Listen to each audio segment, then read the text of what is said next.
Hi, April here. Welcome to my channel and welcome back if you've been joining me regularly. I am so glad that you're here today. I have an exciting writing tag today. This tag was created by the awesome Kim Chance and Mandi Lynn, and I will link both of their channels below so that you can check out their tag videos, so that you can check out their videos as well. This tag is writing routines, so I am super excited to share with you my writing routine today. All right, so let's get started. Writing ritual tag questions. Question number 1. What time do you write? Time of day, day of the week, that sort of thing. Okay. So I'm going to have to divide this into sections a little bit, I guess. So for me, during my preferred writing schedule, I will write Monday through Friday, and I tend to do my writing in the mornings. Now, the reason that I do this is because I have older children who are in school most of the year. So this is the most convenient time that I have uninterrupted blocks of time to write. So for that time, my writing ritual will go something like this. I wake up, have my coffee, watch a few YouTube videos, and then I dig right into my writing. I will get started by the night before. I will set a very small writing goal, and that is what I must achieve before I do anything else. So this is usually, for me, it's going to be a word count goal. I just find that word count or time sprints is what works for me. If I try to set chapter or scene goals, I can really tend to get caught up in spending way too much time on that. So I make more progress by setting, more progress, I find, if I set word count or timed writing sprints. So that's the first thing that I do, is I get right into that and I try to meet whatever small goal that is. It's usually about 750 words, which is not a whole lot. It's very manageable. I can do that and get that into it. Now, the deal I make with myself is if I get this done, if I get in there and get started, I am free to do whatever I want to do or whatever I need to do until the afternoon, when I come back and basically do the same little thing again. But usually that 750 words is enough to just spur me into wanting to write. And so I will just go in and I will set more sprint times, usually 15 to 30 minute sprints that I will do back to back. And I work on that until I've achieved each of those little goals. Then I take a break, I do my lunch stuff, whatever I need to do, and then I come back after lunch and I set another mini goal. I achieve that, at which time I again have the choice to keep working or to be done for the day. So generally, when my kids are in school, I probably will push it and work right up until time I have to pick them up. So that is my normal writing ritual. That's the writing ritual that works for me, that I'm most productive. I'm a natural night owl, so it would probably be more productive and creative for me to work at night. However, when you have a family, you have to work with the time and space that you have available that is distraction free. So that's what I do. Now in the summer, that's a little bit different. I try to do the same thing. I don't get as much done. I do set aside blocks of time and try to achieve that, but in the summer, it's much more random. I write when I can. I write when I have a chance. I break it up into 10 minutes at a time if I have to. So that's my writing ritual. So, second question, which is a great question. How do you seclude yourself from the outside world? Okay, so the first thing, obviously, that I'm going to do is I'm going to remove distractions. Turn off the TV, turn off the radio. Yes, I know people write with music. I am not one of those people. And I will put in my headphones and to drown out noise if that's more disturbing than music to me. So the biggest distraction, of course, is going to be my children or family when they're home. So again, I try to schedule my writing when that's not around. When that's not an option, I will go into my bedroom, I will lock the door, put on headphones, and turn off my phone so that I am not tempted to get caught in phone calls, texts, or social media. So I'm pretty good about that. Let a lot of stuff distract me, I will say that. And yet today's writing session, I did not turn off my phone. And guess what? I got a phone call. I got distracted. I ended up talking for an hour and a half of my writing time. So yeah, even though my normal routine is to turn off the phone and I don't get a lot of phone calls normally, Today I didn't, and today it definitely cost me some time. How do you review what you wrote the previous day? So since I break my writing into 2 sessions each day, I do kind of try to go back and just skim through the last portion of whatever I read so that I'm flowing into the next section. Or if I'm writing not in a linear order, which I do sometimes do, if I get stuck on a scene or something, I need to know where I'm going to start at.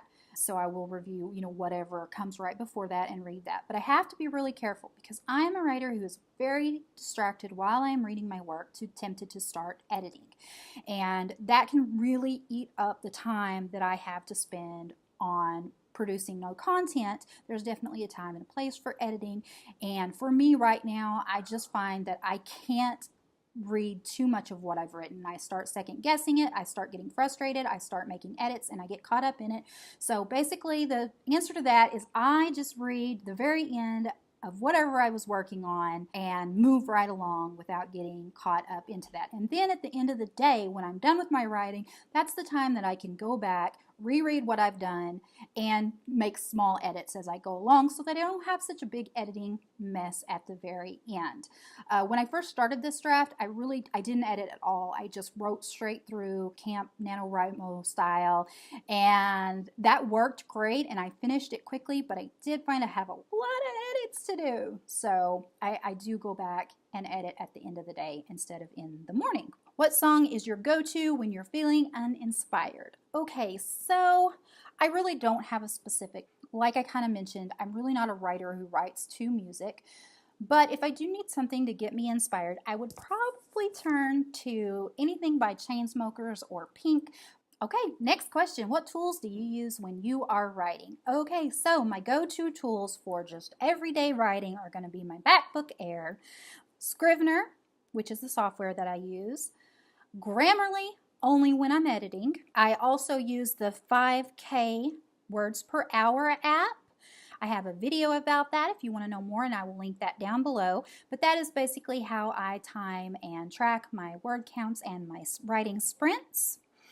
And then I will also keep on hand my bullet journal. Now my bullet journal, I have different ones, but for this particular case, what I will have is simply a list of how much writing I'm supposed to be doing today. If it's specific chapters, specific topics, I will have those listed out in my bullet journal so that I can stay on track, check them off as I go, so that I don't get sidetracked and end up working on something that isn't part of the day's plan.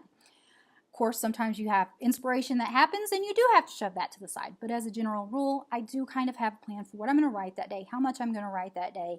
And I do kind of check that off as I go along. It makes me feel satisfied. It makes me feel good. Yeah, so that's why I do it. The other thing that I'll have on hand is my bullet journal that just keeps track of some of the information in my novel. I tried keeping this in my Scrivener file and I found it just didn't work for me. I really needed a written source. This is things like my character traits, their mannerisms, tags, plot, setting, characters, last names of characters. I'm constantly forgetting what last name I gave them, magic, all that sort of thing is what I keep in that bullet journal, so that if I am in the middle of writing and I can't remember something, I can refer to it real quick without getting sidetracked. So that works for me.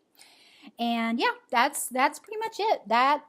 Those are the tools that I use when I am in the brainstorming and plotting part of writing.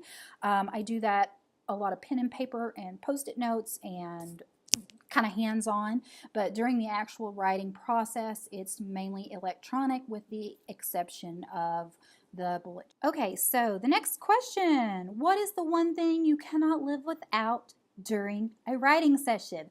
Okay, so I need quiet, and this can be a very big challenge. So that's why I do great writing when my kids are at school, because I need quiet. I need distractions taken away, and I just need to be able to focus and think usually without music, without TV in the background. That's what I need. And so I have to find ways to make that happen, and especially in the summertime when I don't have those blocks of uninterrupted quiet time, then I really have to find ways to create those and work around it. But yeah, that's what I need. That's what I have to have for each writing session. I can't have interruptions. I have to have quiet. Yeah, I'm dreaming. It doesn't always happen, but that's what I need. And so because that is a need, I do try to make sure that I plan my writing times, that I stick to those times.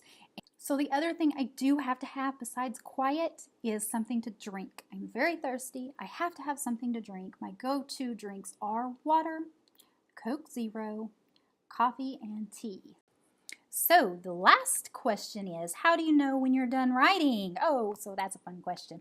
So I am done writing, like I said, when I meet my 2 basic goals of the day. Then I'm done, unless I want to keep going, which I often do.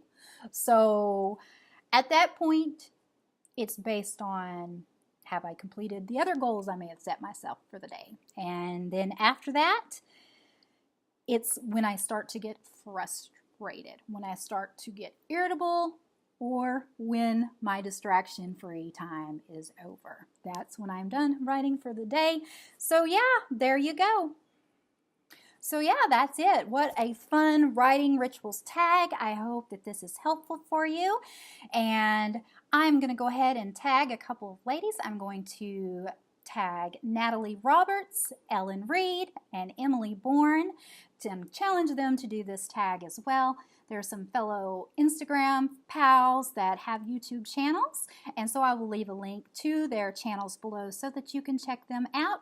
And of course, as always, if I have not tagged you, you are welcome to do this tag. So as always, if you have not already, please take a few moments and hit the subscribe button, hit the like button, because it really does help me to get my channel out there, and it also will help you stay up to date on all of my latest videos and what's going on with my writing and all that sort of wonderful things. So yeah, go ahead, hit like, hit subscribe, and then once you do, leave me a comment. And if you are participating in this tag as well, please let me know that below so that I can check out your tag me in your tag, because I would absolutely love to know what your writing ritual is.